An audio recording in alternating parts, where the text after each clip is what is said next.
Yo, what's going on there, YouTube? Angry Ranter here for your fourth Sunday vlog.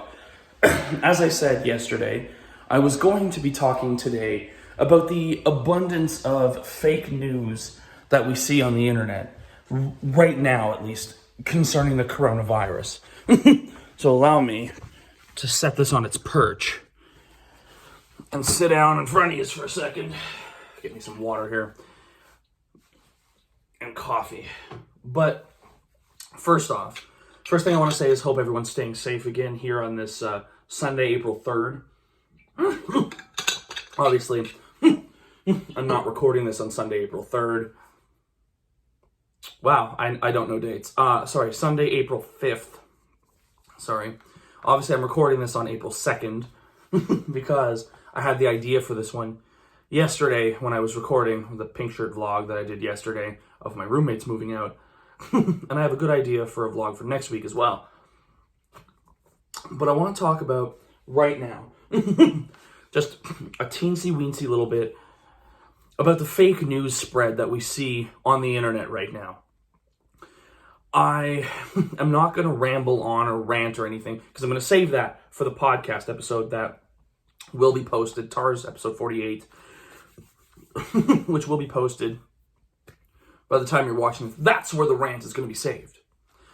But in a very short kind of vlog, I just want to stress checking the sources of information when you read it on the internet. I happen to have had some education in that when I was in college. When I took stats in second year.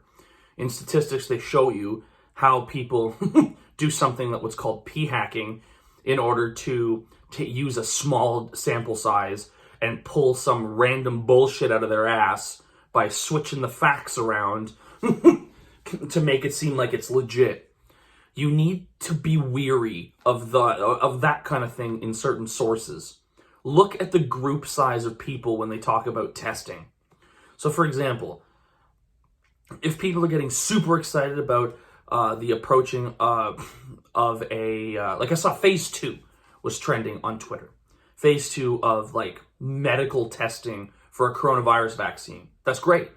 Phase 1 is just simply isolating the virus and maybe testing it on one person. Phase 2 adds a 0 to the end of the 1, but that's only 10 people.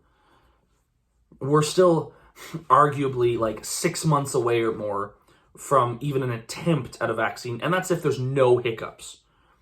Usually some shit like this takes, like, for something that's not threatening the planet, like malaria, for example, takes 14 years on average for a vaccine to be made. And I'm not saying that coronavirus won't have a vaccine by 2034.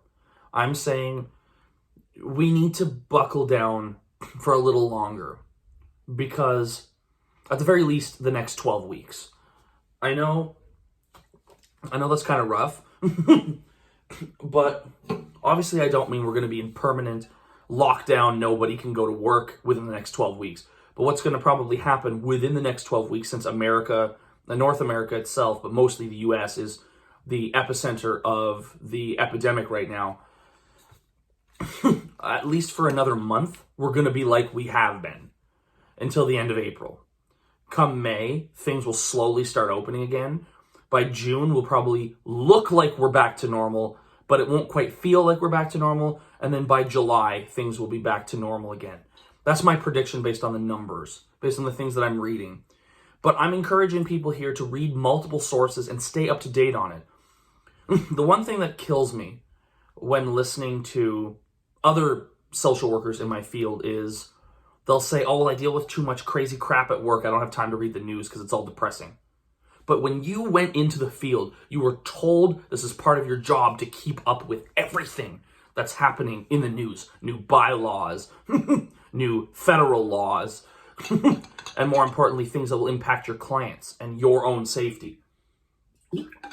It helps actually create a sort of calmness. At least for me it does. Knowing what's going on in the world makes me feel connected to it.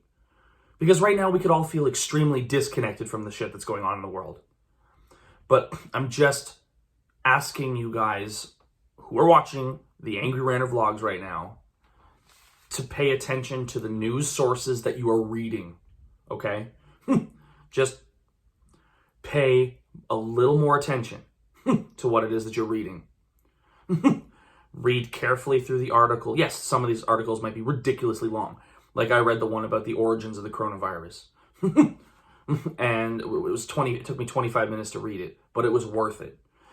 Because I know some things that are not like the shit that other people are spouting. Because there's a lot of assholes right now who are spouting off some random bullshit about it being a manufactured virus with a fucking patent in 2006 and a cure in 2014. But what people don't understand is the series of flus that we have are all coronaviruses. But none of them are like this one. This one is like viral pneumonia. I think that was the way one of the guys at work put it. One of my caseworkers at work put it. He said, this is like viral pneumonia. And I was like, he's right. It's got the spreadability of our common cold with the potency of pneumonia. So I wouldn't take this shit lightly.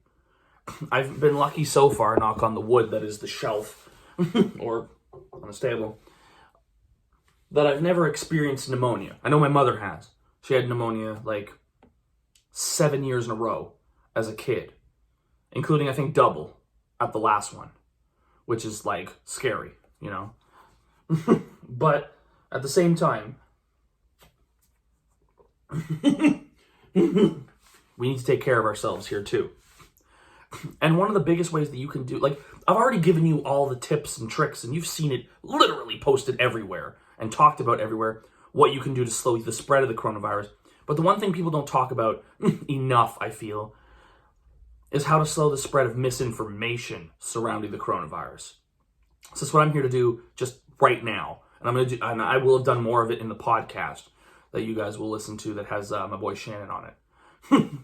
But, which we're going to be doing remotely. I'm going to be using the phone that I'm recording this on and just sort of holding him up to the microphone so that we can stay socially distant, but yet not socially distant at the same time. Because we're still talking, but he's not going to be here. We're going to do it remotely. But the one thing that people haven't seemed to encourage enough is, like, being diligent in reading everything. And that's what I'm going to tell you. Read more than one source. Check Twitter trending. But don't just read the headlines. Stop being headline readers, people. This has been what's screwing us over. Screwing our society over. Is people who just read headlines and share articles but have no idea that what they shared is not the point they're trying to make. Headlines are sometimes intentionally misleading. Read the articles. See who wrote them. Check credentials. We have the internet literally at our fingertips. You have the ability to just whip open Google and take 5 seconds to type an article in, type a person's name in, check validity. Just be safe online as well and stop spreading fake news because it's unnecessary. All right? We're in a global pandemic where probably by the time you're seeing this video, we have over 1 million people across the planet who have had the coronavirus. Quite a few of whom are dead. Obviously not everybody. And I believe with the more people who have it, it does decrease the mortality rate, like percentage. In the very beginning, it was up somewhere around 3.5%.